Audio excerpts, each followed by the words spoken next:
G'day guys, before we hop into today's vlog, I just want to remind you to hit that subscribe button. From now on, I'm going to be putting out Day-Leigh vlogs every single day. I'm going to be tracking my process, playing these 1-2-6 max games, hopefully moving up in stakes. But even if I don't, you'll get to watch me fall on my face every single day on this YouTube channel. So make sure you hit subscribe so you get the new videos as they come out every single day.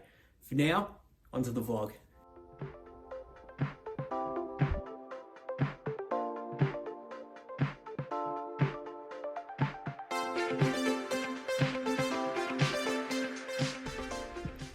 G'day everyone, welcome back to the vlog. It's currently about 5:30 here in Melbourne at the moment on another cold morning. Looking to go in and play some poker today. As always, going to play 1,500 hands of 1-2-6 max. Typically around this time of day I would cook something to eat, get some breakfast ready, but I don't know what's going on with this new diet I'm on, but even though I've cut back the amount of calories I'm eating, I'm actually not feeling as hungry as I typically would at this time of morning. So I'm gonna give breakfast a miss for now, but if I do start to feel hungry halfway through my session, I think I'll take a break, cook something, eat something, then come back to the poker. So there's a pretty good chance I will end up playing 3 sessions of poker today instead of the typical 2. So if we're gonna play 3 sessions, let's not waste any more time. Let's hop into the game. Looking to play 1,500 hands of A-grade poker.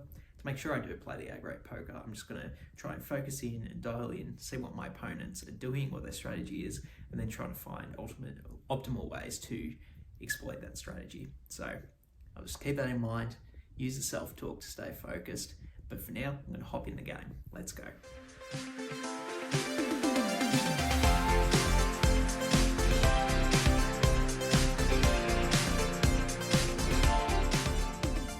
Welcome back everyone.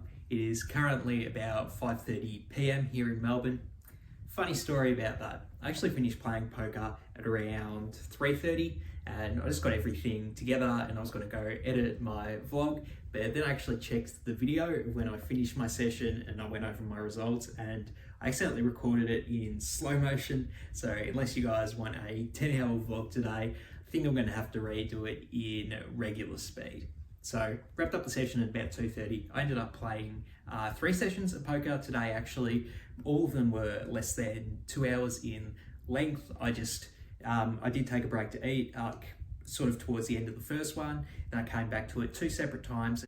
I ended up playing 5 hours and 11 minutes today for a grand total of 1,568 hands. So yet again, we do beat our 1,500 hand goal for the day. And we did it in pretty fast time too, considering it only took me just over 5 hours to do. So as you can probably tell, still playing 5 tables at once. And I mean, I felt pretty comfortable when I started it a few days ago, but even more so now, just getting more and more comfortable.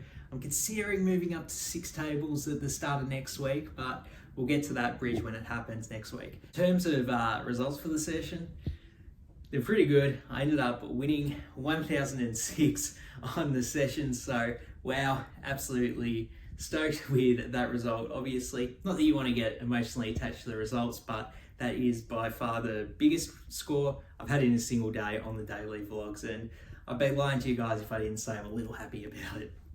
In terms of my gameplay grade, however, I'm happy with that as well. I'm going to give myself an A for today's session. One thing I did different today that I actually think worked out really, really well in terms of my ability to play poker well is I did play 3 separate sessions and they were really, really short. Like none of them were over 2 hours. And I really feel like every time I came back to a table, I felt renewed, I felt refreshed, and I was sort of able to pay attention a lot better than I typically would towards the end of, those 3-hour, 4-hour sessions.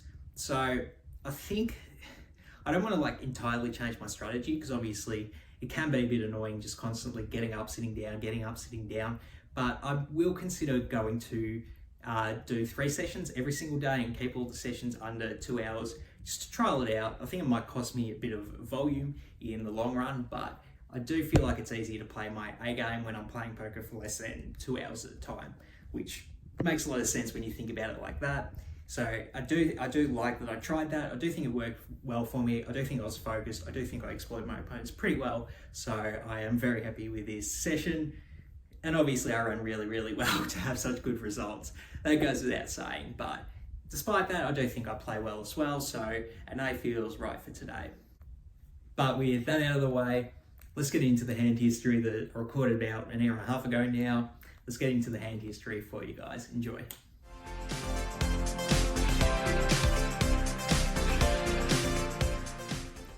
So obviously ran pretty well during the course of the day to have such a great result.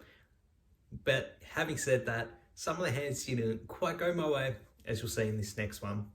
The action starts on me in the low jack, and I have pocket sixes. I decide to open it up to 4. I think it's a pretty close decision between whether to raise this hand or fold it pre-flop. I think both options are fine. I choose to raise it this time though, make it 4. And then I get a call from an unknown hijack, an unknown cutoff, and an unknown big blind. So we go 4 ways to a flop of queen, queen, deuce, rainbow. Big blind checks it over to me, and I think even here, it's a pretty interesting decision whether to c-bet it or not.